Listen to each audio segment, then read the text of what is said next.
In 1998, a young man in Virginia witnessed a crime. The police asked him to testify.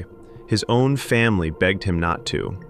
His answer, according to the Washington Post, was one sentence: "I'm an American, and it's the right thing to do." 10 days after he faced the accused in court, he answered a flyer left at his door.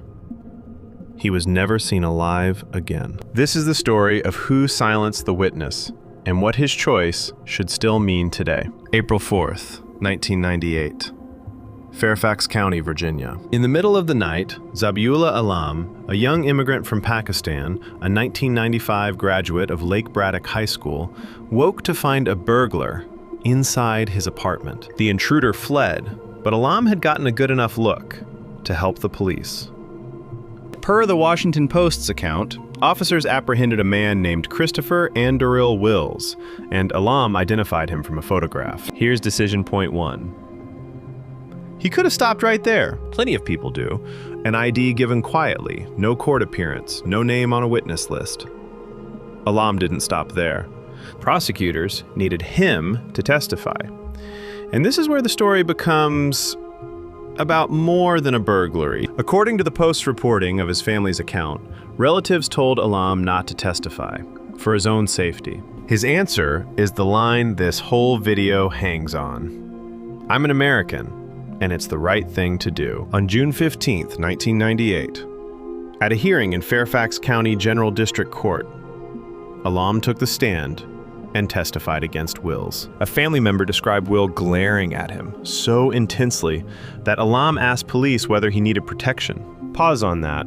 The witness felt the threat, named the threat, and asked directly about protection. Keep that in mind for what comes next. 10 days after that hearing, per the federal indictment described by the Washington Post, Alam responded to a flyer that had been left at his door. It was bait.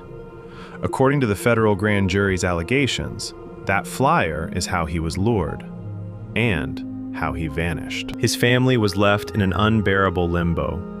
The Post reported that some relatives, in denial, wanted to believe he had been taken into witness protection. The truth alleged by federal prosecutors was far darker. The man he had testified against had silenced him before the case could go any further. And here's the detail that turns this from tragedy into an indictment of the system itself. Had Wills simply been convicted of the burglary Alam witnessed, Virginia sentencing guidelines suggested he'd have faced roughly 6 years. Instead, free for most of 1998 while the case moved slowly, he now faced something far graver: a potential death penalty. The math of that should stop you.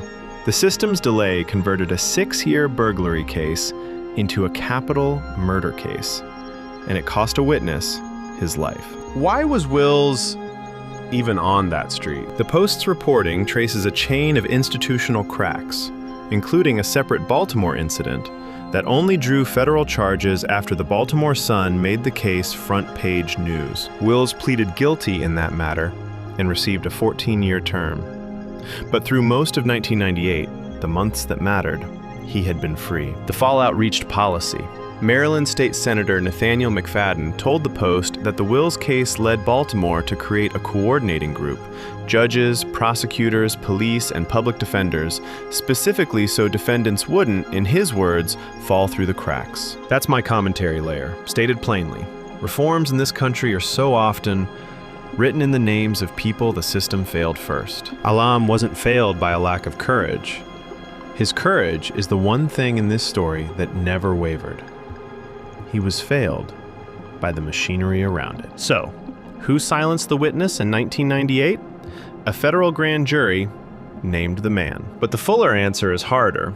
A slow case, a freed defendant, a flyer at a door, and a protection question that never got the answer it deserved. Zabiullah Alam was asked to be brave, and he was. The question his case leaves behind is whether the system asking for that bravery ever earned it.